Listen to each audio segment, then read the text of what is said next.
Hi everyone, welcome back to my channel. My name is Isabel. I'm a spiritual teacher, author, blogger, passionate about eco-fashion and helping you navigate through this time of great change. I also love to help people find their purpose and get through the spiritual awakening journey, having gone through it myself. Which brings me to the topic of this video today. It's inspired by an article I recently wrote for Mantra magazine, one of my favorite magazines on this planet, and I submitted an article and it was published this fall. And it's how to navigate through the spiritual awakening journey. I know something about it, having gone through it myself. It's taken me years to get through it, to navigate through it. And today I wanted to share some of the tips, the tricks that I have, and also just general information that I have about the topic.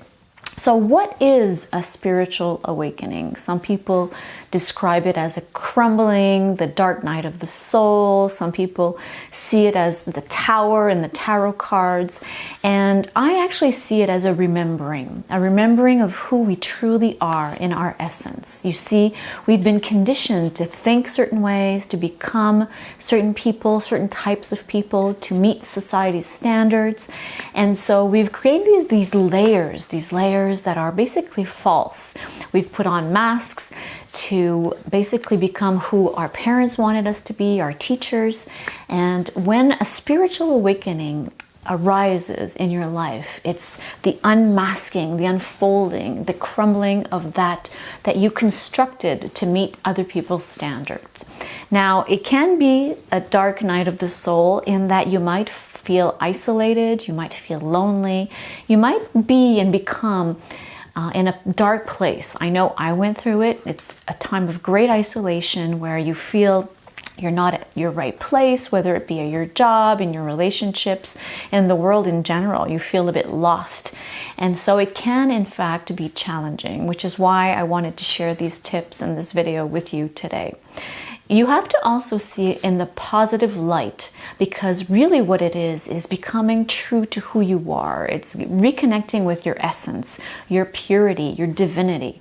So it's something beautiful. It's just that it can be a little difficult at times. You're like a caterpillar turning into a butterfly.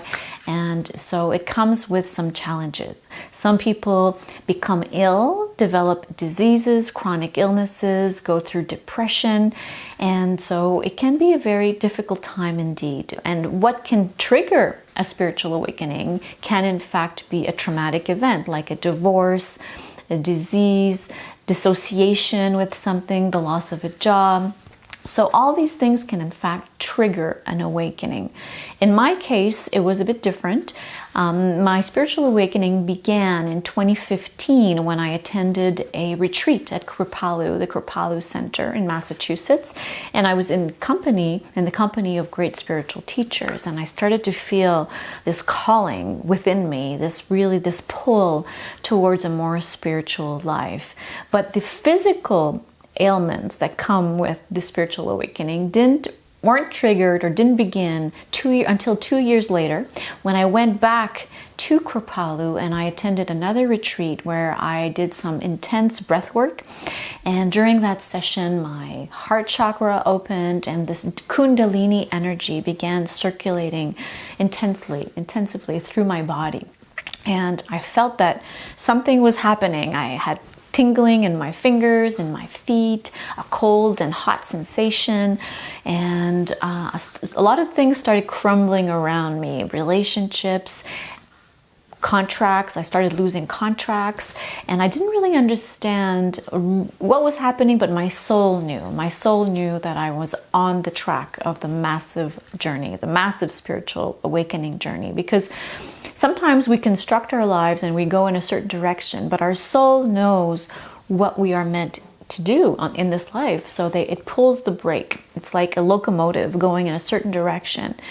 But the brakes are pulled on and you're being called in a different direction. So the soul organizes certain parts of your life to end, to come to an end and to crumble so that the new you can resurface. I wouldn't exactly call it an ego death because our ego can be helpful at times. And I know spiritual teacher Miranda McPherson talks about ego relaxation, which is something that really speaks to me because our ego shouldn't die. It has some properties, some virtues, but we are being called to relax certain parts of ourselves, and those parts are the hurt part of ourselves, the part of us that thinks that we're not enough, that we are not as good as others, we're better than others, and all of these constructs, these false beliefs, create this false persona that needs to change in order to ascend to a higher level of consciousness. This is what the spiritual journey is all about, raising your consciousness, understanding that we're all connected, we're all one great family.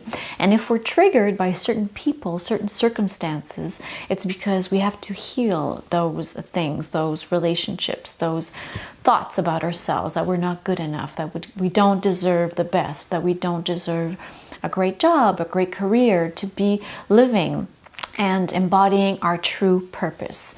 So all of that comes up to be healed so that it can be released on our journey. We also attract difficult relationships in order to see within ourselves what needs to be healed. That inner child that feels rejected, abandoned, we need to comfort it during this time of great transformation in order to become whole. We are whole, we are sovereign beings, we are very, very powerful co-creators. And this process of going through a spiritual awakening is to allow you to rise up in your power, your inner strength, and your capabilities. We all have spiritual gifts, whether you're a healer. If you're watching this, chances are you're a healer, you're a creator, you're an artist, you are an entrepreneur, a soul entrepreneur, and you have passions, you have talents, and you are ready to embody those and to do it with happiness, with fun, with joy, and let go of the burdens, let go of all that heaviness that we've been carrying around for generations, for lifetimes, so that we can just embody who we are very simply and be happy. So in the Mantra magazine, I listed a list of 10 things that really helped me through my journey, through this time of great change, the awakening of my body. It was not a simple task to get through it, but certain things really helped me. The number one thing was surrender and retreat. So I decided to surrender to the process. I went to the country. My friend was leasing her cottage, so I was able to live there for some time. And I retreated myself from my inner circle, my immediate family, my friends for a while, because I really felt disconnected from them. And I was going through this process of great change and transformation. So I needed to isolate myself for a little bit. That worked for me. Not everyone has that opportunity if you are married, have children, but finding a space where you can retreat to, even if you are living with someone else, is very important so you can process all that's happening to your soul, your body, and your mind. And so retreating for a while helped me to read about what was going on, listen to other YouTube videos, meet some spiritual teachers, and really, really helped me along my journey. The second thing that really helped me was continuing with my yoga practice and meditation. So I've been an avid yoga person. I've been practicing yoga for some time, but and particularly during this time, my body needed it even more. So I made it a priority to go to all those yoga classes. At the time, we could go to yoga classes, but we can do them online. So the yoga, meditation, quieting the mind has really, really been a tremendous help during this process of change. And sometimes, let's face it, it becomes very chaotic. The next thing that helped me was to cut out certain things from my diet. Now that's a challenging one for a former sugar addict and caffeine addict that I was. So I tried cutting back on coffee, caffeine, also sugar, refined sugar, processed foods, and of course, candy, sweets, all of that. It was very challenging for me. I do indulge in a little bit of dark chocolate occasionally, but to be honest, those things had to leave my diet. And at one point, I started to eat organic meats like poultry and eggs because I also lost a lot of weight. That came through the anxiety I was feeling. I was afraid of what was happening. And so I lost a tremendous amount of weight. Some people gain weight, some people lose weight. It really depends on your metabolism and what you're going through.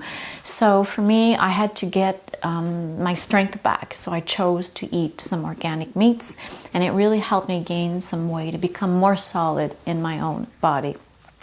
The other thing that really helped me was connecting with people that were going through the same thing as I was.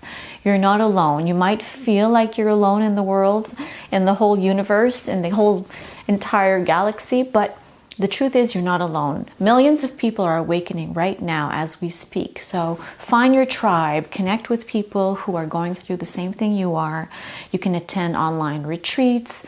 I offer retreats. I know I'm not the only one. There's a lot of people out there offering retreats.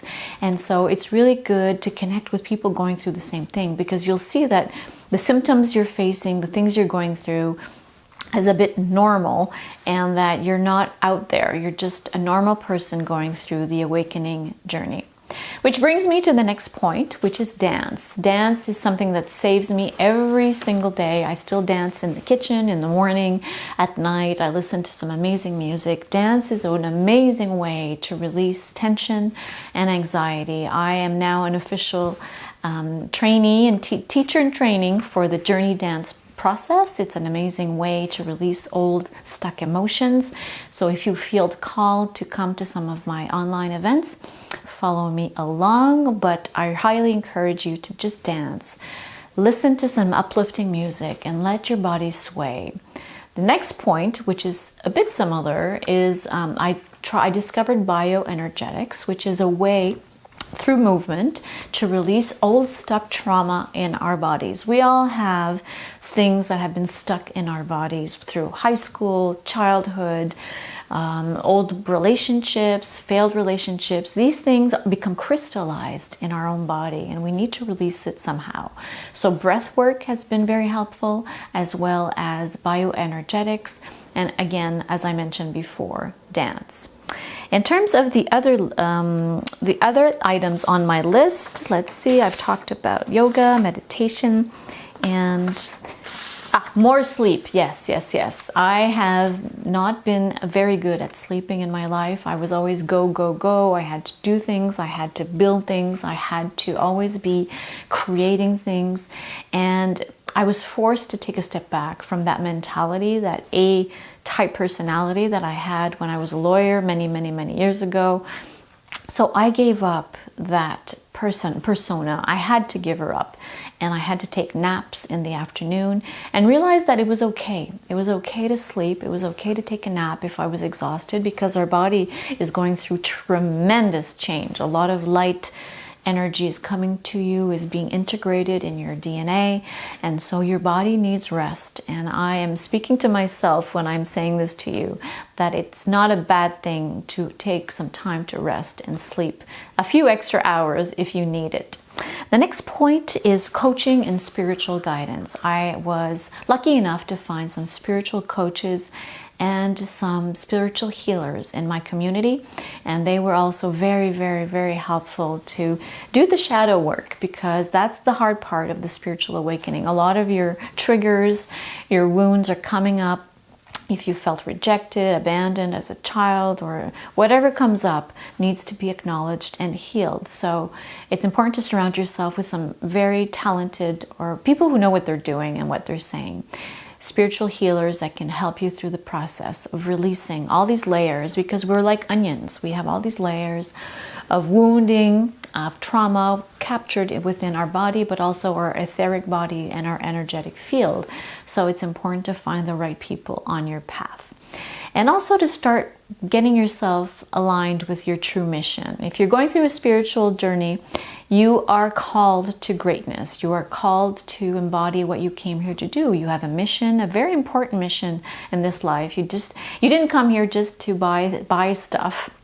And so it's time to get on your mission. Whatever you're being called to do, help a certain category, age group within the community, organize retreats, meditate, become a healer, no matter what you're being called to do. It can be just simply to create something beautiful, to inspire others. A lot of artists are also healers as well. So surround yourself with people that can guide you. I offer private and personal guidance if you're interested, but I'm certainly not the only one. There's a lot of people out there that can help you on your journey. So I wanted to tape this video to help you get through the process. I hope it was helpful. I hope you found it interesting. And don't hesitate to leave a comment below, to reach out to me, to follow me along on my dance retreats and all the events that are organized.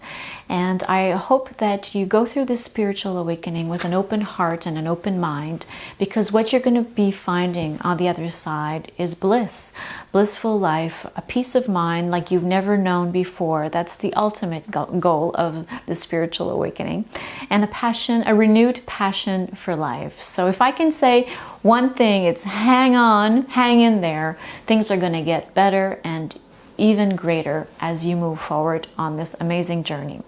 Thank you so much for following me along. Thank you for subscribing to my channel. And I'll say goodbye for now and until next time.